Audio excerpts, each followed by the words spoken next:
Hi hello friends, welcome to Imnah sisters.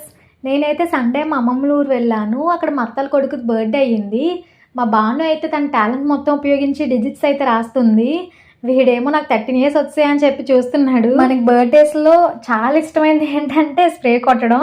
ఎవరికైనా spray కొట్టడం చాలా ఇష్టం కదా. ఒక్కొక్కసారి గొడవ ఆడుకుంటాం కూడా, నేను కొడతా అని చెప్పి. మా బాను మా అత్తల కొడుకు కూడా అలాగే గొడవ ఆడుకున్నారు స్ప్రే కోసం. నెక్స్ట్ వీళ్ళు చెల్లేమో అక్కడ ఉన్న చాక్లెటే గిఫ్ట్గా ఇచ్చింది వాళ్ళ అన్నయ్యకి. వాళ్ళ అన్నయ్య ఏమో ఇదేంటి నాకు గిఫ్ట్ చాక్లెట్ ఇస్తావా అని చెప్పి చూస్తున్నాడు. నీకు వద్దపోతే మానే నేనే తీసుకుంటా అని చెప్పి చూస్తుంది వాళ్ళ చెల్లి అయితే. నెక్స్ట్ మా జ్యోతి మనోహర్ అయితే గిఫ్ట్ ఇస్తున్నాడు. వీడే గిఫ్ట్ ఇచ్చాడా అని చెప్పి చాలా ఎక్సైట్మెంట్తో ఓపెన్ చేస్తున్నాడు. మనకు కూడా చిన్నప్పుడు ఎవరైనా గిఫ్ట్ ఇస్తే ఇప్పుడు కూడా ఎవరైనా గిఫ్ట్ ఇస్తే అది ఏంటా అని చెప్పి ముందు ఓపెన్ చేసేంతవరకు మనకు మనశ్శాంతి ఉండదు. ఇక్కడ ఒక చిలక కనిపిస్తుంది కదా, చిలక అంటారో పికాక్ అంటారో నాకు తెలీదు. మీరు ఏమంటారో కామెంట్ సెక్షన్లో కామెంట్ చేయండి. Thank you for watching this video. Please like, share and subscribe. Bye bye.